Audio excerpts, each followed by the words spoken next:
Another fast-paced session. We'll have a little swap in the schedule, and so we'll start with Filip, who will present some recent work on spectral estimators for multi-index models. Filip, thank you very much. Go ahead. Okay, perfect. Thank you very much. Yeah, so hi everyone. I'll talk a bit about the recent work that Ihan, Marco, and I've been working on.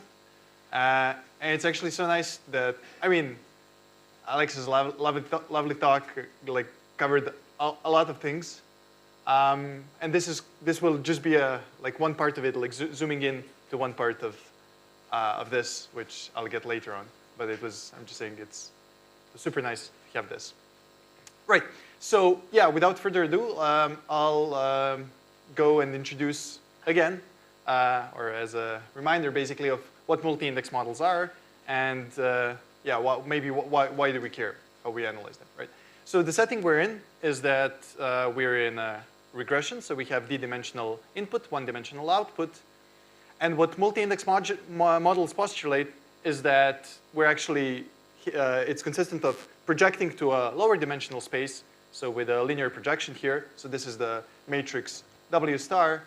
And then we're doing some non-linear transformation on top of this, and with the maybe possible addition of noise. Or it doesn't necessarily need to be addition, but like some combination of noise there involved, right?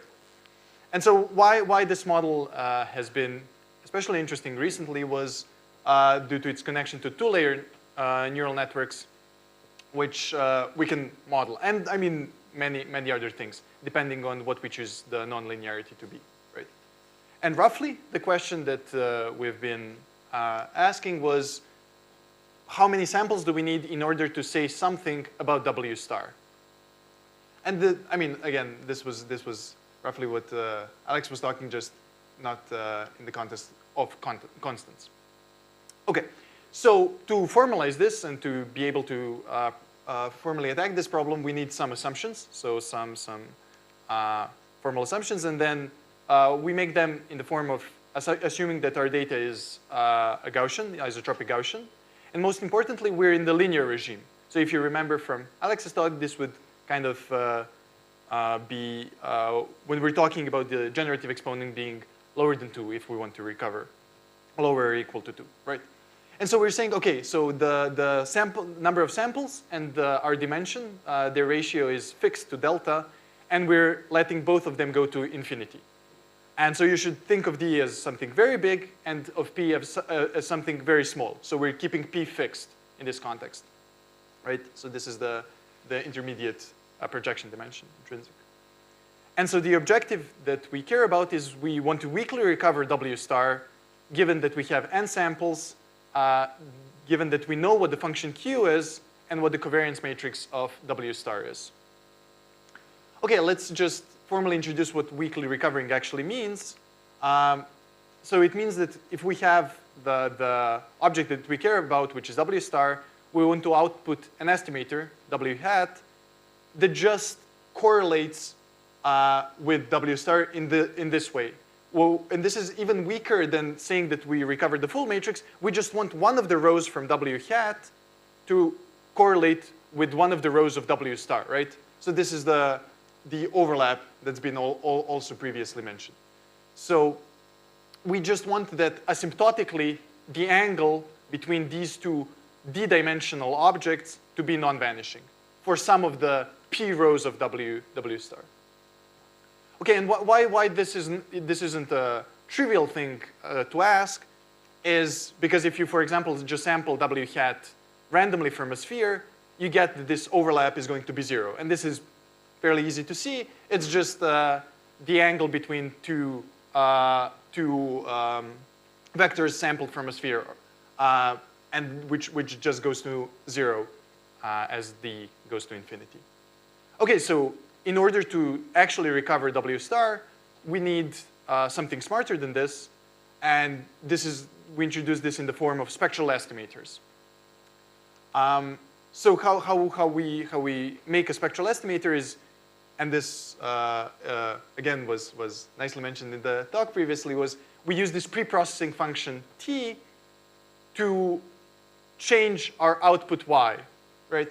So we make our matrix by summing the outer product of our inputs, xi, and kind of using this preprocessing function t to scale the information that's contained in the output, indicating when we correlate with W star. So kind of we put forward the more important xi's, we scale them with higher t, and the ones that are not so important, we should like intuitively lower them. And then we take just the top p eigenvectors of this matrix as the output of our estimator. Just roughly intuitively why this maybe should work is, let's consider like a simpler setting. Like let's just consider that our W star is just the vectors of the canonical basis, the first p vectors, and then let's look at the expected value of our matrix D.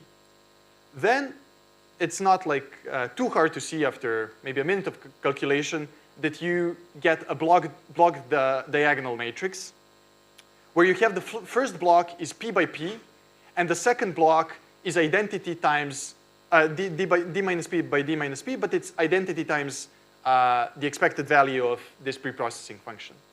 And roughly, so this means that if we roughly choose preprocessing function in a smart way, such that the eigenvalues in the top block are larger than the lower ones, so that contain actually some information, we will be able to do recovery. But this is just intuition, so we're here talking about the expected value and not actually the concentration properties that we do care about, but just to get a rough idea why the spectral method might work. Furthermore, this was also explored for the single index case, so for when p was equal to 1, and the analysis there actually managed to, in some cases, match the lower bound for a certain q, but in general it proved to be an efficient method to get the weak recovery. Right? Okay, so let's get on with the results that actually hold for when p is larger than 1, which was the main bulk of our work. And it tells us of a phase transition type phenomenon. So basically, we have a certain constant that just depends on the link function q. So this is the delta critical that says, if we have our sample complexity below this constant, this delta critical, then no matter which preprocessing function we choose, we will not be able to recover W star. We won't be able to say anything about it. On the other hand, if we go above this weak recovery threshold, so if we have a larger sample complexity, then there is the preprocessing function, and we know how to compute it, right? And so this is connecting to also Alex's talk. This is just talking about the constants when in the linear regime, so when n over d is O of 1. So just as an example, when we choose the link function to be the product, we exactly know what this threshold is, and we can also compute what this preprocessing function is. Interestingly enough, also for people that are familiar with approximate message passing, this matches a threshold of when approximate message passing algorithm can improve upon non-trivial initialization. And this is for a certain range of functions q. And then for some other, just in general, for arbitrary functions, the threshold there is lower than the threshold that we have. But then there's an appropriate, again, spectral method that conjecturally should be able to match this. So this is kind of like covers the subset of that, right? And so the main result here relies on the asymptotic properties of this matrix D, and I want to talk a bit more about this in the following slides. So this is the other main result of what we worked on, and just as a reminder, so I want to take a bit of time just to parse what's happening here. So here, remember we're talking about this matrix D, so this is the spectral matrix we're analyzing. And so how the result works is kind of, again, a phase transition phenomenon where we have a certain threshold that depends on the sample complexity in the preprocessing function and a certain important equation. So this tells us if we can solve this equation, so for now, just think of, so M is some matrix that we know and G is some function that we know. Just abstract it as that. And if we can solve this equation above this threshold, then we have that overlap is non-vanishing, and we can characterize what it is, modulo some additional bit information, but basically we know asymptotically how the eigenvectors behave and how the eigenvalues behave. Otherwise, if we cannot solve this equation above the, and by cannot solve meaning there is no solution to this equation above the threshold, then the overlap goes to 0. And this is roughly like the flavor of the result like BPP phase transition, right? So kind of like these functions come from some fixed point equations that we basically let into the limit, which I'll briefly touch upon in the next couple of minutes. I just want to say a couple of more things about this equation, so why it works, kind of how it works. So this g function roughly is letting us know when the eigenvalues can escape the bulk, and when can they pop up and when can we detect them. So roughly how you should think about this, we know for this, we know what the function is, so it has first a flat part and it starts convexly increasing afterwards. Exactly when it starts increasing is where the threshold that we care about is. And so basically when we're trying to solve it, if we can get our eigenvalues of the matrix that we care about, which has the eigenvalues decreasing with this alpha, if we solve it above this threshold, so this is where the recovery happens. Otherwise, if it's in the flat part, it tells us, okay, the eigenvalue is in the bulk, and we cannot recover. It could also happen that we just have no solutions to this equation, and in this case, again, eigenvalue stays in the bulk, I mean, more precisely on the right edge of the bulk, and we have no recovery. Okay. Basically, how we use this result then to get the optimal threshold is that we can, by choosing different delta, we move this function, this blue function up, so that we cannot find any solutions that happen above the threshold. And this is roughly how the proof of that works. So I also want to touch upon the proof of this asymptotic result now, just to roughly get the idea where it comes from, because this is where the other main result comes from. So from the asymptotic analysis, right? So it just relies on the one-dimensional case that was done in the literature, and it kind of works. So this was all previously done. So it works with relating the eigenvalue of the matrix D that we care about, the matrix D that we care about, to rank 1 perturbation.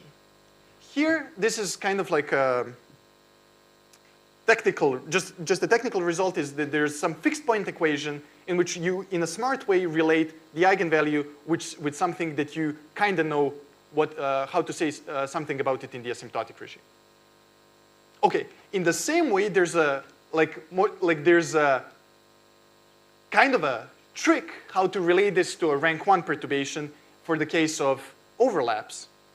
And then, so you've moved your problem from talking about eigenvalues and overlaps of just the deterministic matrix D to talking about eigenvalues of a rank 1 perturbation of a random matrix. And then there's results from random matrix theory that lets you analyze the asymptotics of this. And that's how you get how this works in the infinite D going to the infinity regime. And then you have, like from Marco's paper, a way to actually lift one of the restrictions of this preprocessing function needing to be positive. And so the bulk of our work was just in these first 2 steps, because the other 2 steps actually just carry over in the P larger than 1 regime, right? So basically, the main thing that we did was relating the eigenvalues of the matrix D to rank P perturbation. And this is, again, through some, I don't want to get into details here, but through some way of gluing the eigenvalue functions. And in the same way, because we're working with inverse of eigenvalue functions for the overlaps, in order to generalize this for P larger than 1, there needed to be some adjustments made, and instead you needed to work with some matrix function, basically. But then this is just this was mostly kind of working with linear algebra manipulations. And then we just can use, again, by our results to go to infinity and lift the restriction using Marco's result. So this is mainly how we got the asymptotics, and from asymptotics, we get the optimization of T. I'd like to just do a small recap of what we've seen so far. So we use the spectral matrix, spectral estimator D. So we use the matrix coming from this preprocessing function T for weak recovery. We get the precise asymptotics of this matrix D. And then using this precise asymptotics, we know how to optimize the function T when we're above the threshold, or otherwise get that we cannot get any function T for this specific computational class to recover below the threshold delta critical. Yeah, and with this, I would like to conclude. Thank you for your attention. Thank you. Very nice. We have time for 1 or 2 questions, and I already see one here in front. Thank you for the very nice talk. I had 2 quick questions. One was related to, you said you assumed the knowledge of the link function Q. Yes. Where does that show up in, I guess it shows up in your design of T star delta or whatever you were. Yeah, it actually also shows up in, so it shows up in, when we're analyzing the threshold function also, we need to know, because the threshold delta critical also depends on the function Q. So we need knowledge in both of those things, because it comes from analyzing the matrix D. And in order to analyze this, we need to know what's the dependence between Y and the input Gaussians, roughly. So that's okay. Yeah. Thank you. My other question was, is the weak recovery guarantee useful for any task other than, like, say you wanted to look at 0-1 loss or something? Is it useful? Where is the weak recovery, I guess, metric used? It's a more open-ended question. Right. So so I'll roughly say, yeah, maybe what I know about this, but then we can also look a bit more about. So you can use it as a warm start for some other algorithms that you can use to get stronger recovery. So this is when you need some non-trivial correlation between what you start with in order to improve upon it later on. And so I guess the spectral estimator there as something that's maybe more easily computed than some other more complicated algorithms later on. So this would be roughly where it fits in into the works. Yeah. Great, thank you. Of course, thank you. Thanks. I'm afraid we have to move on to the next talk, but let's thank Filip again.